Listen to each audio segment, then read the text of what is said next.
Hello students, how are you? I hope you are well. Welcome to our classes. Today our topic is sentence, main parts of the sentences and kinds of the sentences. So हम लोग सबसे पहले जानते हैं कि sentence क्या होता है. Okay,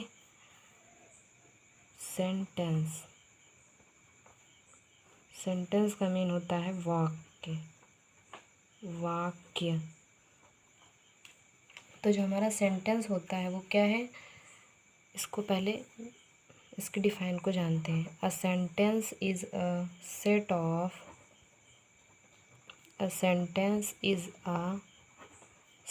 of words. A sentence is a set of words that contain a subject and a predicate. यानी जो सेंटेंस होता है या सेंटेंस का वाक्य जो होता है, सेंटेंस या वाक्य जो होता है वो क्या है, यानी शब्दों का एक समूह है. सेंटेंस जो होता है या वाक्य जो होता है वो शब्दों का एक समूह होता है जो एक सब्जेक्ट और प्रेडिकेट से मिलकर बना हुआ होता है. ठीक है, तो जो सब्जेक्ट और प्रेडिकेट हैं ये हमारे पार्ट्स ऑफ द सेंटेंसेस हैं. क्या हैं? Parts of the sentence. Okay, parts of the sentence. तो इसमें पहले हम लोग बात करते हैं सब्जेक्ट की, कि सब्जेक्ट क्या होता है. किसी भी सेंटेंस में आपका सब्जेक्ट क्या होता है, यानी उद्देश्य क्या होता है. तो जो सब्जेक्ट होता है वो सेंटेंस का वह भाग होता है जिसके विषय में हम कुछ कहते हैं. क्या करते हैं? जिसके विषय में हम कुछ कहते हैं. जैसे एग्जाम्पल है, you speak English. You speak English. तो आपका यू जो है ये क्या है? सब्जेक्ट है. क्या है? सब्जेक्ट है. एंड यू के बाद जो सेंटेंस, जितना भी सेंटेंस आपका होगा ये किसके अंतर्गत आएगा? प्रेडिकेट. ये क्या हो जाएगा? प्रेडिकेट. ठीक है, तो सब्जेक्ट समझ गए. प्रेडिकेट में देख लीजिए, जो हमारा प्रेडिकेट होता है यानी विधेय, इसको हम लोग क्या कहेंगे? विधेय. इसको हिंदी में बोलेंगे विधेय. सब्जेक्ट को बोलेंगे उद्देश्य. ठीक है, उद्देश्य.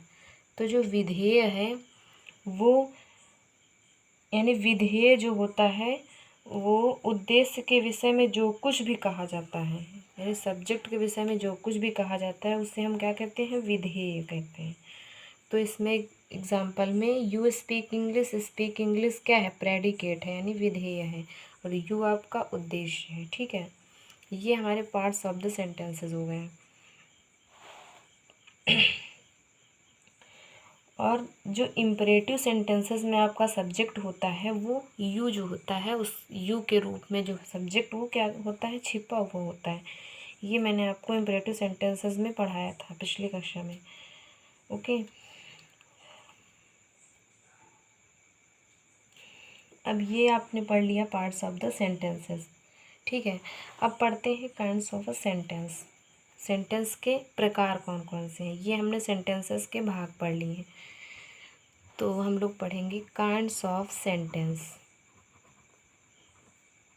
काइंड्स ऑफ सेंटेंस यानी वाक्य के प्रकार. तो बच्चों, जो वाक्य के प्रकार होते हैं वो 5 प्रकार के होते हैं. जो हमारे वाक्य होते हैं वो 5 प्रकार के होते हैं. कौन कौन से होते हैं? 5 प्रकार. तो आपका जो फर्स्ट होता है वो असर्टिव सेंटेंस, यानी अफर्मेटिव सेंटेंसेस के अंतर्गत ये आएगा. Assertive sentence main affirmative sentence जो होता है उस वो भी 2 प्रकार का होता है. पहला होता है असर्टिव सेंटेंस और दूसरा होता है निगेटिव सेंटेंस. ये आपका अफर्मेटिव सेंटेंसेस के अंतर्गत आएगा. अफर्मेटिव सेंटेंस में असर्टिव सेंटेंस और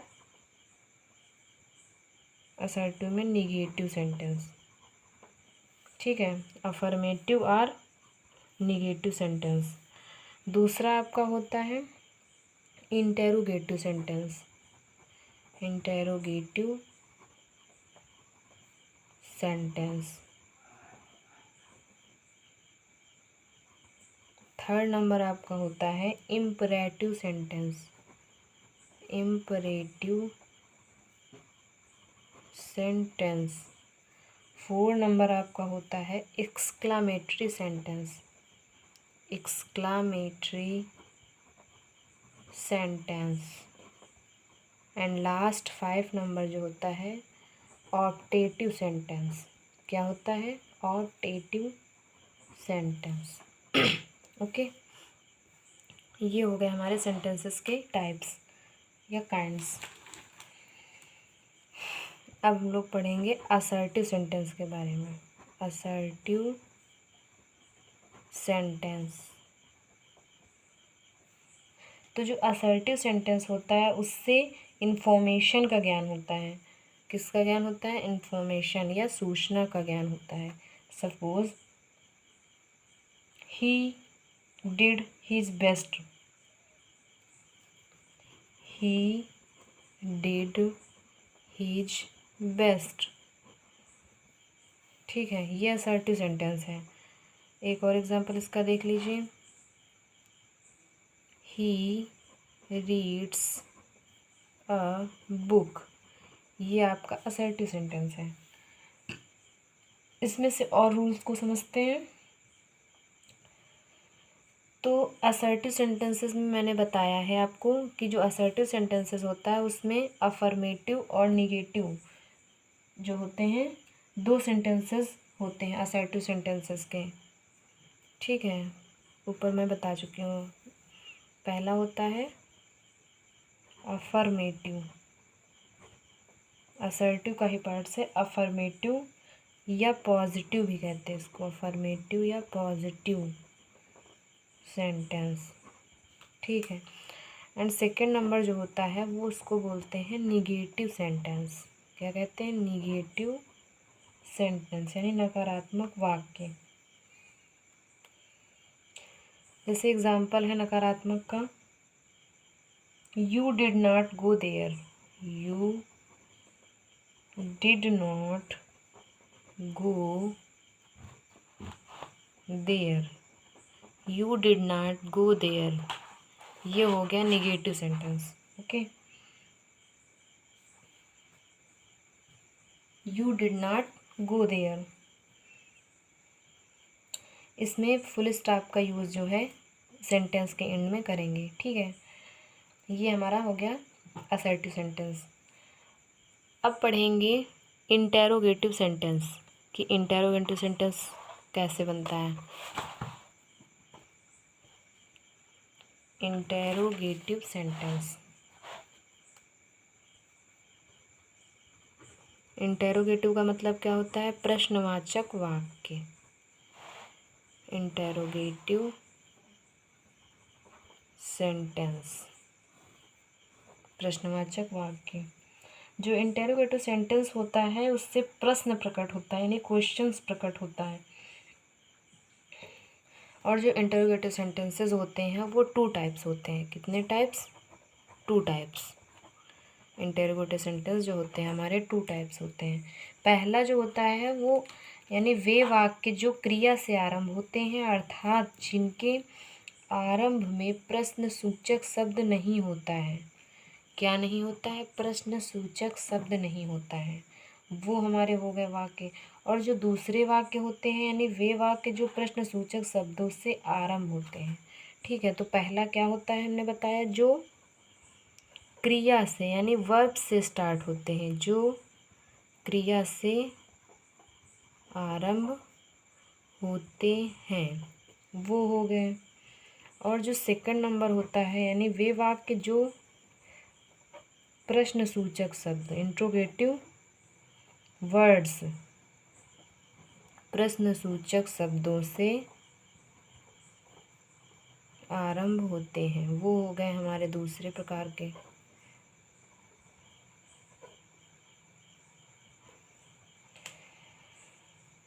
इसमें भी एग्जांपल देख लीजिए दोनों के अलग अलग, जो क्रिया से आरंभ होते हैं। यानी जैसे विल यू गो देयर, ये आपकी क्या है, हेल्पिंग वर्ब, क्रिया है। Will you go there, question mark, ये हो गया जो क्रिया से यानी वर्ब से स्टार्ट होते हैं।